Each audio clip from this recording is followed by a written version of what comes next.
వృషభం వారికి ఈ మార్చి మాసంలో గ్రహణంతో కూడినటువంటి మాసం చంద్రగ్రహణం కాబట్టి మీకు ఏ విషయాల పట్ల కాస్త జాగ్రత్తగా ఉండాలి.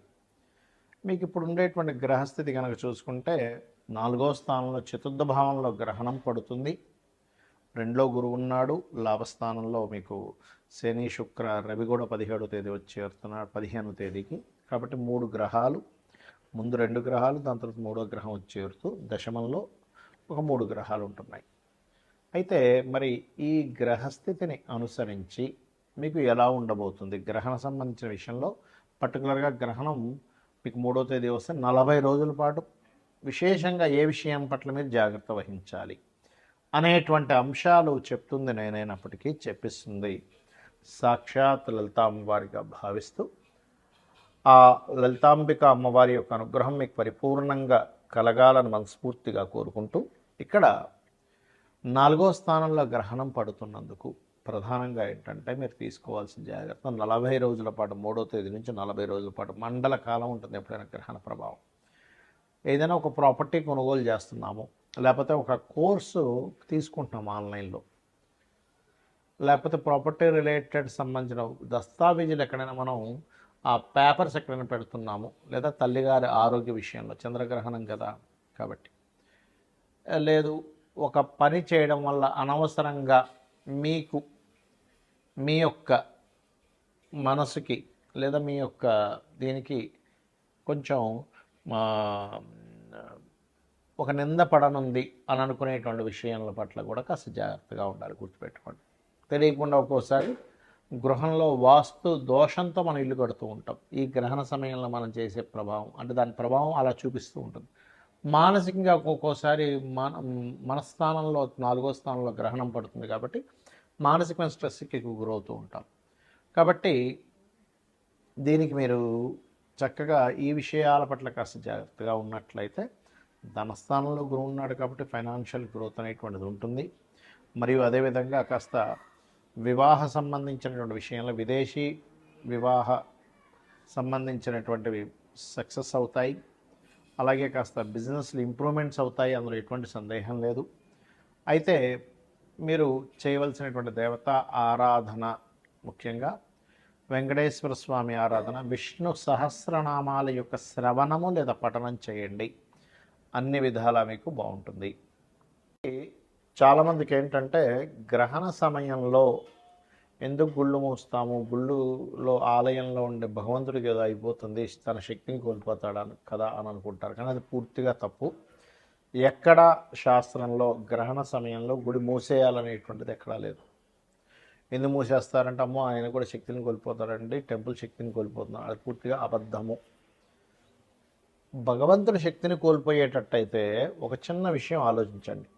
మనం గ్రహణ సమయంలో ఏం చేస్తాం? గ్రహణం అనేటువంటిది ఏమిటి? ఏదో భయపడడానికి భయపెట్టడానికి కాదు, గుర్తుపెట్టుకోండి. ఇక్కడ ఏమిటంటే గ్రహణ సమయంలో మీరు సాధన గనక చేసుకోగలిగితే అది చాలా గొప్ప సమయం కాబట్టి మీరు ఒక్కసారి చేసిన మంత్రం 1000 రెట్లు పెరుగుతుంది. మన శక్తిని కోల్పోయేటట్టయితే మీరు జపించేది ఏ మంత్రం జపిస్తున్నారు? విష్ణువుదో, వెంకటేశ్వర స్వామిదో, అమ్మవారిదో, లేకపోతే దశమహావిద్యల్లో ఏదో ఒక మంత్రమో జపిస్తున్నారు కదా. మరి అలాంటప్పుడు అలా గ్రహణ సమయంలో అమ్మవారి మంత్రమో లేకపోతే అయ్యవారి మంత్రమో, మీకు గణపతో ఏదైతే ఇష్టదైవం ఉంటుందో ఆ ఇష్టదైవాన్ని, లేకపోతే మీకుండేటువంటి కోరికను బట్టి, మీకుండేటువంటి సంకల్పాన్ని బట్టి, మీకున్నటువంటి సమస్యని బట్టి ఆ సమస్య తీరడం కోసం వాళ్ళు జపిస్తున్నారు. మరి మంత్రం ఎవరిది? అమ్మవారికి సంబంధించి దేవతా సంబంధించిందే కాదు. మరి అలాంటప్పుడు శక్తి కోల్పోయి గుళ్ళు మూసేసే అంత స్థితి ఉంటే కనుక మరి ఆ సమయంలో దేవతలు ఎందుకు చేస్తున్నాం?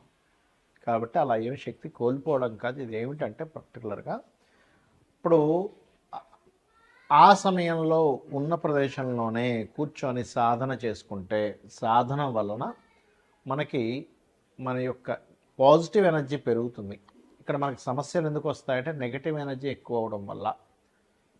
సమస్యలు ఎప్పుడు తీరుతాయంటే పాజిటివ్ ఎనర్జీ ఎక్కువ అవడం వల్ల. మనం చూడండి, ఒక హోమం చేయించుకుంటాం, లేకపోతే ఒక పూజ చేయించుకుంటాం, ఇంట్లో సత్యనారాయణ స్వామి వ్రతం చేయించుకున్నామండి, నవగ్రహ హోమం చేయించుకున్నామండి, చండీ పారాయణం చేయించుకున్నామండి అంటూ ఉంటాం. ఎందుకు? ఒక మంచి జరగాలి. ఎందుకు? దేవతా శక్తి మనకి తోడుగా ఉంటే మన యొక్క పాజిటివ్ థింకింగ్ కానివ్వండి, మనకు ఉండేటువంటి కర్మలు కానివ్వండి అన్నీ కంట్రోల్ చేయబడతాయని.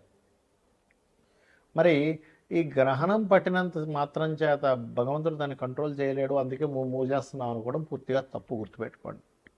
కాకపోతే ఏంటంటే ఎక్కువగా ఈ పౌరహిత్యంలో ఉండేటువంటి వారు చేస్తారు కాబట్టి ఆ సమయంలో కాస్త గుడిని మూసి ఆ జపంలో కూర్చుంటాడు, అంతేగాని మరొకటి ఏం కాదు. మరి ఈ గ్రహణ సమయంలో మీకు ఉండే సమస్యని బట్టి ఎటువంటి మంత్రం చేసుకోవాలి?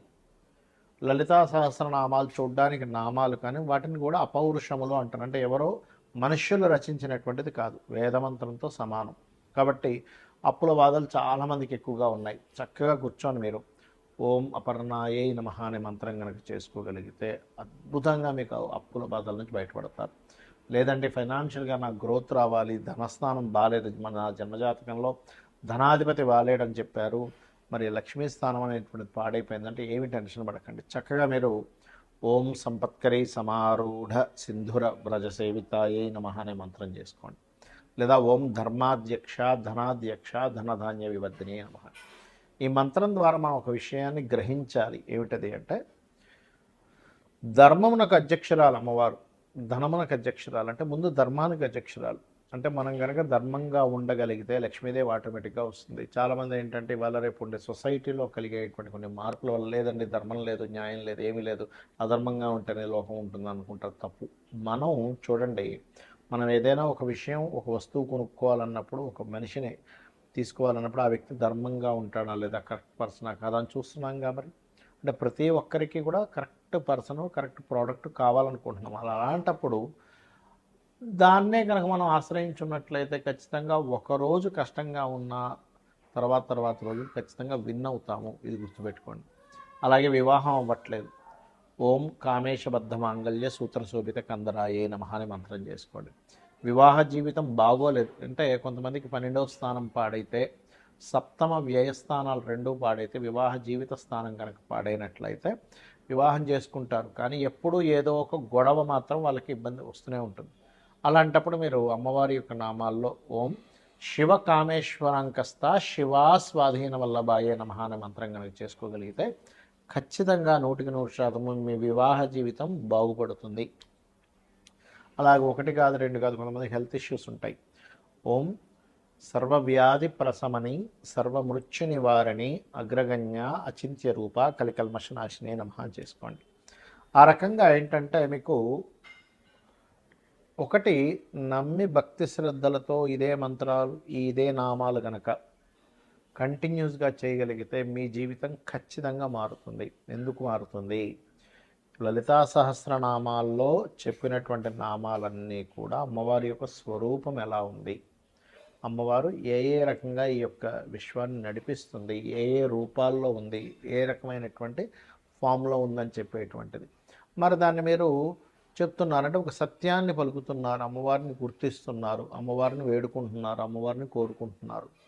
లలితా సహస్రనామాలకు ఉండేటువంటి గొప్పతనం ఏంటంటే ఒక్క నామము మీరు ఎన్నో వందల వేల లక్షల జన్మల నుంచి చేసినటువంటి పాపకర్మని దగ్ధం చేసేటువంటి శక్తి ఉంటుంది.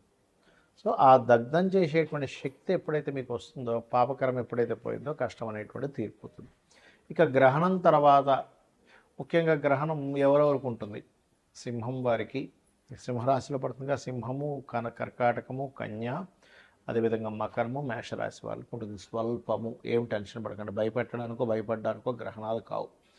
అలాగే మరొక విషయం ఏంటంటే ఈ రాశుల వారికి దానం ఏం చేసుకోవాలి? బియ్యము, ఉలవలు, మినుములు, గోధుమలు, నువ్వులు దానం ఇచ్చుకుంటూ ఒక ఇత్తడి గిన్నెలో నెయ్యి, ఆవు నెయ్యి, కొంత ఆవు నెయ్యి పెట్టి ఈ చంద్ర సూర్య ప్రతిమలు, అదేవిధంగా సర్ప సంబంధించినటువంటి చిన్న సర్ప ప్రతిమలు, వీటిని దానంగా ఇచ్చినట్లయితే దోషం అనేటువంటి తగ్గుతుంది. మరి దానం ఇచ్చుకోలేని స్థితిలో ఉన్నామంటే ఏం చేయాలి? రామాయణ మహాభారతాలు లాంటివి వినొచ్చు, లేదా లలిత సహస్రనామాలు రెగ్యులర్గా విన్న అమ్మవారి యొక్క అనుగ్రహంతో మీకు ఆ రక్షణ అనేటువంటి లభిస్తుంది. ఎందుకంటే అందరూ దానం ఇచ్చుకునేటువంటి స్టేజ్లో ఉండరు. కాబట్టి చేయండి, ఖచ్చితంగా అమ్మవారి యొక్క అనుగ్రహం మీకు కలుగుతుంది. అమ్మవారి యొక్క అనుగ్రహంతో మీ అందరూ కూడా క్షేమంగా ఉండాలని మనస్ఫూర్తిగా కోరుకుంటూ శ్రీమాత్రే నమః.